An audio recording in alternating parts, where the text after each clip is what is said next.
저는 개신교로 개종하기 전 한 20년 가까이를 카톨릭 신자로 지냈었습니다.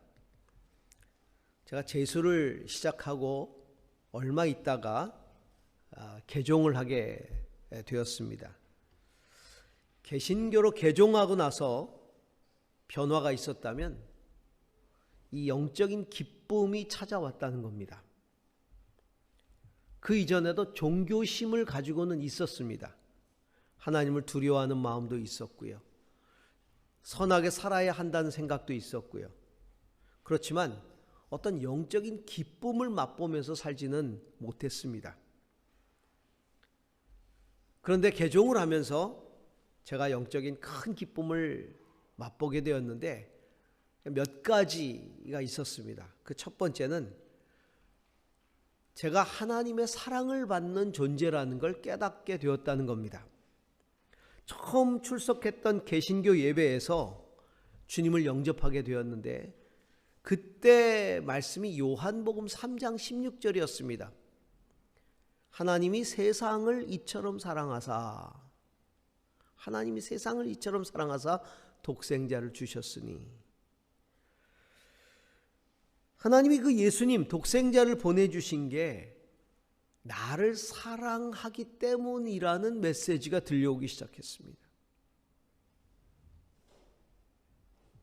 처음으로 저는 이 종교를 갖고 처음으로 하나님이 나를 사랑한다라고 하는 걸 깨닫게 되었습니다. 단순히 두려운 존재로서의 신이 아니라 나를 사랑하시는 하나님으로 그분을 받아들이게 된 겁니다. 두 번째 기쁨은 내 죄가 용서받았다는 기쁨이었습니다. 예수님으로 말미암아 용서받았다. 나를 사랑하셔서 예수님을 보내주신 거고, 그 예수님이 내 죄를 대신해서 십자가에 돌아가셨다는 것을 깨닫게 되었습니다. 세 번째 기쁨은 하나님 자녀가 되었다는 거예요. 믿음으로 말미암아 하나님의 자녀가 되었다. 하나님의 자녀가 돼서 영원히 하나님과 함께 사는 게 영생이다. 이걸 깨닫게 된 거예요. 단지 지옥 가지 않는 게 아니라 하나님의 자녀가 돼서 영원히 하나님과 함께 한다. 그래서 너무나 기뻐가지고 어쩔 줄을 몰랐었어요. 그래서 예배를 드릴 때마다 울었던 기억이 납니다. 한 1년은 그랬던 것 같아요. 예배 때마다 울었어요. 예배를 드릴 때마다 그렇게 눈물이 쏟아지는 거예요. 이 기쁨 때문에, 이 은혜 때문에. 그저 앉으면 눈물이 그냥 줄줄줄 나오는 거예요. 그 기쁨을 한마디로 표현하면 자유함이었어요. 영적인 자유함. 그동안은 종교 생활을 했지만 여전히 나를 얽어매고 있었던 것들이 있었어요. 두려움, 외로움, 아픔, 이런 것들이 나를 얽어매고 있었는데 예수님을 영접하고 나서 정말 자유하게 됐어요. 개인적으로 예수님이 나의 주님이심을 영접하고 진짜 인격적으로 예수님을 받아들인 거죠. 그리고 나서 내 신앙생활은 완전한 자유함으로 가득 찼어요. 정말 찬송을 부를 때마다 그 기쁨이 말할 수가 없었어요. 여러분, 자유라는 건 나를 얽어매고 있는 것으로부터 해방되는 게 자유예요. 그렇기 때문에 영적으로 자유한다는 이야기는 내 영혼을 얽어매고 있는 것들로부터 해방되는 게 영적인 자유함입니다. 신앙이라고 하는 건, 진짜 신앙이라고 하는 건, 참된 신앙이라는 건 이런 영적인 자유함을 누리는 것이 참된 신앙이에요. 최근 들어서 여러 연예인들이 극단적인 선택을 했습니다. 참 안타까운 일입니다. 그 죽음을 접했던 그 연예인의 팬들도 따라서 자살을 하는 일들이 뉴스에 나옵니다. 근데 정말 안타까운 건 뭐냐면 그렇게 극단적인 선택을 한 연예인들이 신앙생활을 했던 연예인들이라는 게 정말 안타까운 거예요. 왜 신앙생활을 했는데 이런 극단적인 선택을 할 수밖에 없었을까? 신앙 안에서 완전한 자유함을 누릴 수가 없었던 것이지요. 절망의 사슬, 우울감의 사슬, 소외감의 사슬, 열등감의 사슬, 힘든 현실이라는 사실들, 그들을 얽어매고 있던 사슬을 끊지 못한 거예요. 종교는 가졌지만 영적으로 매여 있었던 것이죠. 참된 신앙이라고 하는 건 이 사슬을 끊어주는 거예요. 자유함을 주는 겁니다. 이 자유함을 누리는 삶을 사는 사람을 우리는 참 자유인이라고 부릅니다. 앞으로 몇 주간 참된 신앙 안에서 누리게 되는 이 참된 자유에 대해서 묵상을 해보려고 합니다. 말씀을 통해서 우리 모두가 다 자유를 누리는 신앙인이 될 수 있기를 주의 이름으로 축복합니다. 오늘 우리가 읽은 이 성경 말씀은 신앙 안에서 누리는 자유가 무엇이며 참 자유인이 어떤 사람인지에 대해서 주께서 말씀하신 내용입니다. 자, 31절 32절을 다시 오늘 본문을 같이 읽습니다. 함께 읽습니다. 예수께서 자기를 믿은 유대 사람들에게 말씀하셨다. 너희가 나의 말에 머물러 있으면 너희는 참으로 나의 제자들이다. 그리고 너희는 진리를 알게 될 것이며 진리가 너희를 자유롭게 할 것이다. 참 자유인의 삶은 참된 구원, 조금 어려운 말로 구속이라고 이야기하기도 하는데 참된 어떤 구속, 구원의 능력을 경험할 때라야 진정한 자유와 이 해방이 우리에게 찾아온다는 것입니다. 오늘 성경을 보면 예수님이 자기를 믿은 유대인들에게 자유를 이야기하셨다라고 말하고 있어요. 자기를 믿은 유대인들에게 얘기하는 거예요. 자기를 믿은 유대인들에게. 진리가 너희를 자유롭게 할 것이다. 진리가 너희를 자유롭게 할 것이다. 자기를 믿은 유대인들에게 진리가 너희를 자유롭게 할 것이다. 이렇게 말씀하고 있는 겁니다. 그들은 어떤 사람들입니까? 오랫동안 종교 생활을 해왔던 사람입니다. 이제는 예수를 믿겠다고 결심한 사람들이에요. 그들은 자신들이 아브라함의 자손이고 이미 영적으로 자유한 자들인데 왜 그런 말을 우리에게 하느냐라고 반문하잖아요. 33절 말씀을 보시기 바랍니다. 그들은 예수께 말하였다. 우리는 아브라함의 자손이라 아무에게도 종로로 탄 일이 없는데 당신은 어찌하여 우리가 자유롭게 될 것이라고 말합니까? 우리는 영적으로 종로로 탄 적이 없다는 얘기예요. 그들은 민족적으로, 종교적으로, 율법적으로 선민, 하나님의 택함 받은 백성이라는 자부심에 가득 차 있었던 사람들이죠. 오늘날로 말하자면 오랜 몇 대에 걸친 신앙 가문에서 태어난 그리고 자란 모태신앙, 이렇게 말할 수 있죠. 우리가 몇 대째 신앙인입니다. 이런 가문의 사람들입니다. 저는 제가 당대 신앙이기 때문에 몇 대째 신앙 가문 그러면 정말 부러워요. 어떻게 저런 축복된 가문이 있을 수 있을까? 4대째입니다. 5대째입니다. 정말 부럽죠. 그거를 경험하지 못한 사람은 모릅니다. 그게 뭐 대단하냐. 태어났더니 우리 아버지가 믿었어. 우리 할아버지가 믿었어. 그게 뭐 대단해? 그거는 그 믿음의 가문에서 태어난 사람들이 그렇게 말하는 거고, 당대에 믿어야 한 사람들은 그거 정말 부럽습니다. 어제 제가 친척 결혼식 때문에 서울에 올라갔다 왔는데, 서울 세문안교회에서 결혼식이 있었어요. 이 세문안교회가 1887년, 1900도 아니고 1887년 9월 27일에 세워진 우리 이남 지역의 최초의 교회 아닙니까? 언더우드 선교사가 1885년에 들어오셔가지고 1887년 2년 후에 세운 교회가 이 세문안교회란 말이에요.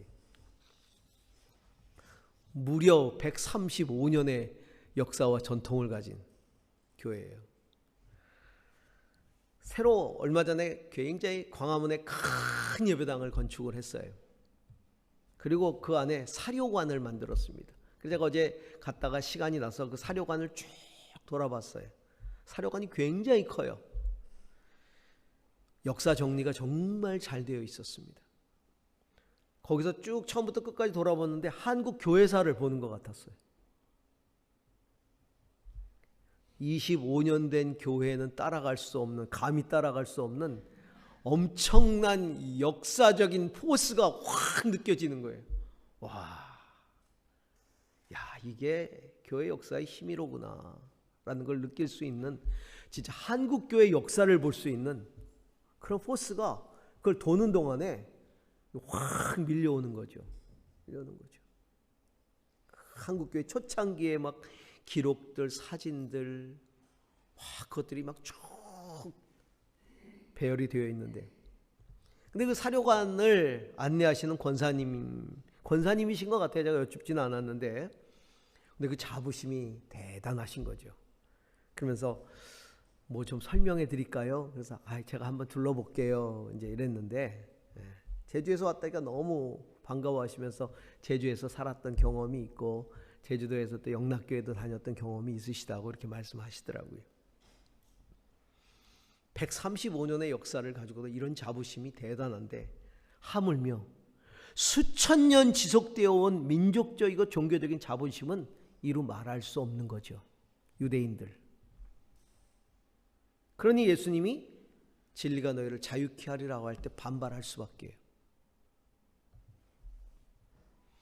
예수님을 믿기 위해 따랐던 유대인들은 자신들의 종교적이고 혈통적인 배경이 자기를 구원한다고 확신했던 사람들이죠. 그러나 그들이 확신하는 종교적인 자유는 잘못된 신념이었을 뿐인 거죠. 예수께서 바라보시는 그들의 영적인 현실은 여전히 죄의 종노릇하고 있다는 겁니다. 예수께서 대답하십니다. 내가 진정으로 너에게 말한다. 죄를 짓는 사람은 다 죄의 종이다. 34절에 그렇게 말씀하고 있는 거예요. 예수를 믿는 종교인들, 반문하는 종교인들, 우리가 아브라함의 자손이고 종되었던 적이 없는데 어찌 그런 말씀을 하십니까? 라고 묻는 유대인들에게 내가 진정으로 말한다. 죄를 짓는 사람은 다 죄의 종이다. 종교적인 신념이 죄에서 너희를 해방해 줄 수 있는 게 아니다. 너희의 민족적인 자부심이, 혈통적인 자부심이, 율법적인 자부심이 너희를 죄에서 해방해 줄 수 있는 게 아니다. 몇 대째 예수를 믿었어도 그것이 죄에서 너희를 해방해 줄 수 있는 게 아니다. 저도 한때는 제 노력으로 구원에 이를 수 있다고 생각했던 때가 있었습니다. 하지만 종교적인 노력을 하면서도 죄를 짓고 있는 내 자신을 발견했고, 또한 그런 종교적인 노력들을 하면 할수록 죄가 없어지는 것이 아니라 내 안에 있는 죄를 더 잘 볼 수 있는 눈이 생기는 것을 깨닫게 되었어요. 그러니까 종교적인 노력을 하면 할수록 죄책감이 더 커지는 거죠. 죄가 보이니까.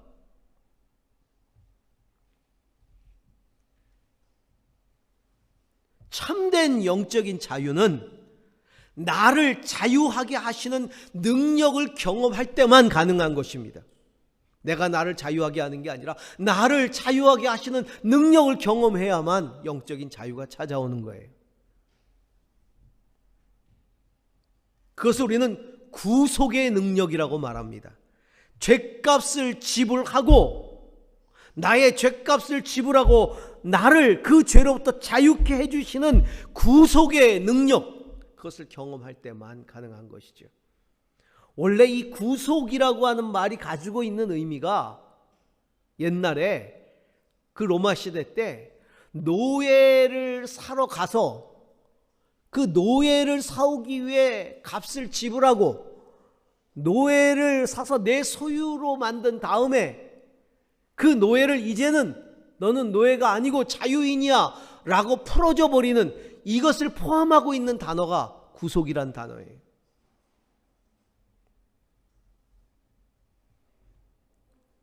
우리가 이 구속의 은혜를 경험해야 되는 거예요. 내 죄값을 지불하시고 나를 사셔서 나를 주님의 소유로 삼으시고 그리고 나에게 진정한 자유를 선포하신 그 능력을 경험할 때만 우리는 자유할 수 있는 것이죠. 문제는 이 구속을 위한 값을 우리 스스로가 치를 수 없다는 게 문제인 거예요. 내 스스로가 나를 구속하기 위한 값을 치를 수 없다. 그렇기 때문에 우리 자신의 능력으로는 영적인 자유함을 누릴 수가 없는 거죠. 그럼 어떻게 해야 됩니까? 이 참 자유의 삶은 진리의 말씀 안에 거할 때만 가능하다라는 겁니다. 예수께서 자기를 믿은 유다 사람들에게 말씀하셨다. 너희가 나의 말에 머물러 있으면, 나의 말에 머물러 있으면 너희는 참 내 제자들이다. 그리고 진리를 알게 될 것이니 그 진리가 너희를 자유케 할 것이다. 우리 안에 머무시는 주님의 말씀, 그 진리만이 우리를 구속해낼 수 있는 거예요. 그 진리는 예수께서 하나님의 아들이시고 그 아들이 나를 위해서 십자가에서 죄값을 지불했다는 그 말씀이죠. 그 하나님의 아들만이 종된, 죄의 종된 사람들을 자유케 할 수 있는 겁니다. 그러므로 그 아들을 마음에 모신 자만이 참된 자유를 얻을 수 있는 거예요. 그 말이 우리 안에 거한다는 건 말씀이신 예수 그리스도를 모신다는 것을 말하는 것이죠. 사람들은 자신들이 진리를 아는 아브라함의 자손이다. 나는 진리를 아는 아브라함의 자손이야. 하나님 말씀을 아는 아브라함의 자손이라고 주장하지만 아들을 믿지 않는 자들은 진리 안에 거하지 않는다고 말씀하고 있는 거예요. 아들을 믿는다는 건 그 아들 되신 예수 그리스도가 내 인생 가운데 머물러 계시도록 하는 것이죠. 볼지어다 내가 문 밖에 서서 두드리노니 누구든지 내 음성을 듣고 문을 열면 나는 그에게로 들어가 그로 더불어 먹고 그는 나로 더불어 먹으리라. 내 인생 가운데 들어오셔서 함께 거하신다는 거예요. 그 아들이 나를 자유케 하는 겁니다. 할렐루야. 우리 대신 죄값을 다 지불하셨기 때문에 자유케 할 수 있는 권세와 능력이 있으신 것이죠. 에베소 1장 7절을 보시기 바랍니다. 우리 함께 같이 읽습니다. 우리는 이 아들 안에서 하나님의 풍성한 은혜를 따라 그의 피로 구속 곧 죄 용서를 받게 되었습니다. 아들 안에서만 그의 피로 구속 죄 사함을 받게 되는 것이다. 그렇기 때문에 믿음이 뭡니까? 나를 구속하신 그 주님이 내 마음의 문을 두드리시는 것을 듣고 마음의 문을 열고 모시는 것, 나의 주님으로 모시는 것. 전 지금도 기억합니다. 처음 개신교 예배 나갔을 때 말씀을 듣고 그리고 마음의 깨달음이 막 찾아왔을 때 참 많이 울었어요. 그때 목사님께서 이 시간에 예수 그리스도를 내 마음에 주님으로 모실 분들은 그 자리에 일어나십시오. 그래서 제가 벌떡 일어났어요. 그리고는 주님, 저는 죄인입니다. 제 힘으로 구원을 얻을 수 없습니다. 그 아들 예수 그리스도를 보내셔서 나를 위해서 십자가에 죽게 하시고 나를 구원하신 것을 내가 믿습니다. 지금 마음의 문을 열어 그 주님을 나의 주님으로 받아들입니다. 내 인생 가운데 들어오시옵소서. 일평생 나의 주인이 되어 주시옵소서. 그렇게 영접했던 기억이 납니다. 그 믿음으로 말미암아 우리는 구원을 얻는 것이고 죄로부터 해방돼서 참된 자유를 얻게 되는 것이죠. 에베소서 2장 8절에서 9절에 사도 바울은 이렇게 말합니다. 함께 읽습니다. 여러분은 믿음을 통하여 은혜로 구원을 얻었습니다. 이것은 여러분에게서 난 것이 아니요 하나님의 선물입니다. 행위에서 난 것이 아닙니다. 그러므로 아무도 자랑할 수 없습니다. 할렐루야. 선물이라는 거예요. 제가 얻은 이 자유는 어떤 종교적인 행위에서 온 것이 아니라 하나님의 아들을 믿는 믿음에서 찾아온 자유였습니다.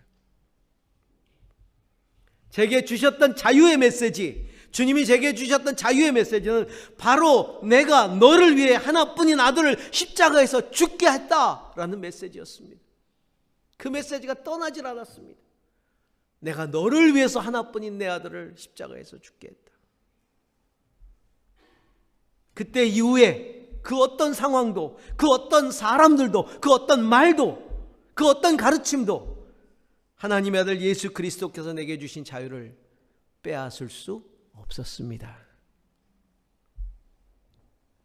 사랑하는 성도 여러분, 혹시 이제까지 단순한 종교인으로 살아오지는 않았습니까? 그렇다면 구원의 진리이신 예수 그리스도를 받아들이십시오. 그리고 주님이 내 안에 머물러 계시도록 하십시오. 믿음으로. 또 주님 안에 머물러 계시기 바랍니다. 종교가 우리를 자유하게 하지 않습니다. 진리가 우리를 자유케 합니다. 아브라함이 우리를 자유케 하지 않습니다. 오직 예수 그리스도만이 우리를 자유케 합니다. 그럼 우리가 어떻게 그리스도를 믿고 그 안에 머무를 수 있을까요? 그것은 성령의 능력으로만 가능하다는 겁니다. 하나님께서는 보혜사 성령을 우리에게 보내주셔서 그 진리를 깨닫게 하시고 믿게 하십니다. 요한복음 14장 26절을 보시기 바랍니다. 함께 읽습니다. 그러나 보혜사 곧 아버지께서 내 이름으로 보내실 성령께서 너희에게서 모든 것을 가르쳐 주실 것이며 또 내가 너희에게 말한 모든 것을 생각나게 하실 것이다. 자, 요한복음 15장 26절입니다. 내가 아버지께로부터 너희에게 보낼 보혜사 곧 아버지께로부터 오시는 진리의 영이 오시면 그 영이 나를 위하여 증언하실 것이다. 성령이 예수 그리스도를 증언해 주시고 그 진리를 깨닫게 해 주신다. 로마서 8장 15절에서 16절 같이 읽습니다. 여러분은 또다시 두려움에 빠뜨리는 종살이의 영을 받은 것이 아니라 자녀로 삼으시는 영을 받았습니다. 그래서 우리는 그 영으로 하나님을 아빠, 아버지라고 부릅니다. 바로 그때 그 성령이 우리의 영과 함께 우리가 하나님의 자녀임을 증언하십니다.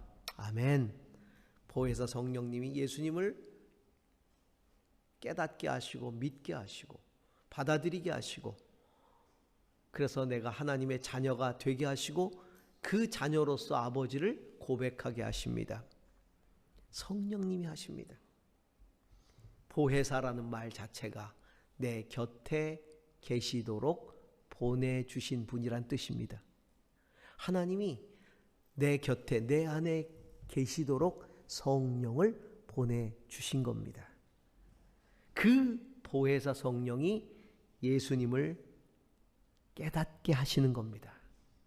믿게 하시는 겁니다. 제가 예수님을 영접하기 전에도 성서를 여러 번 읽었어요. 그런데도 예수님이 나의 주님이란 사실을 깨닫지 못했었거든요.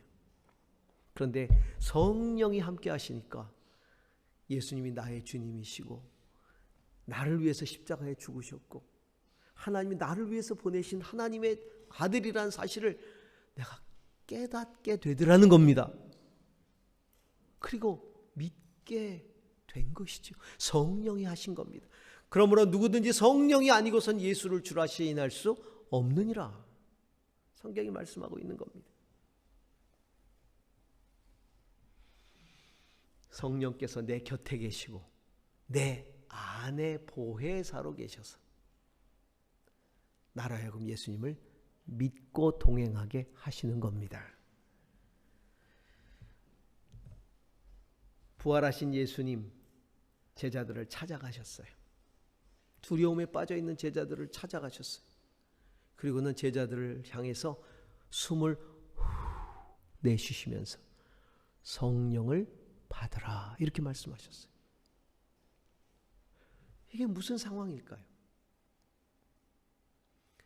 그 스승 예수가 십자가에 죽은 후 제자들은 어느 누구도 그가 하나님의 아들이란 사실을 의심했을 겁니다. 믿지 못했을 거예요.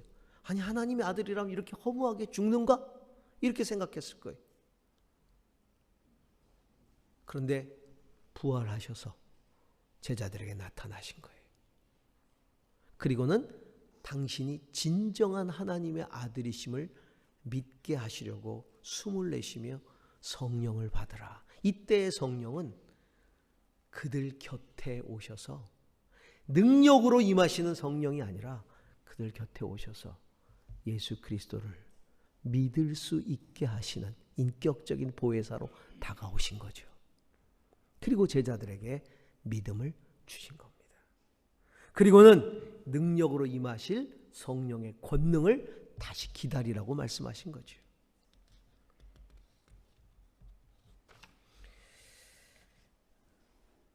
여러분, 종교를 신봉하는 자가 되지 않기를 바랍니다. 영적 자유를 누리고 사는 참된 신앙인이 되십시오. 보혜사 성령께 기도하세요. 구하세요. 성령을 통해서 진리이신 예수 그리스도를 믿고 구속의 능력을 경험하세요. 내가 구원받았다. 제가 구원받고 나서 불렀던 많은 찬양 중에 이런 찬양이 있었어요. 나 구원받았네, 너 구원받았네, 우리 구원받았네. 얼마나 많이 불렀는지 몰라요. 나 구원받았네, 너 구원받았네, 우리 구원받았네. 율동까지 주 말씀하시 죄사스까 우리 구원받았네, 할렐루야.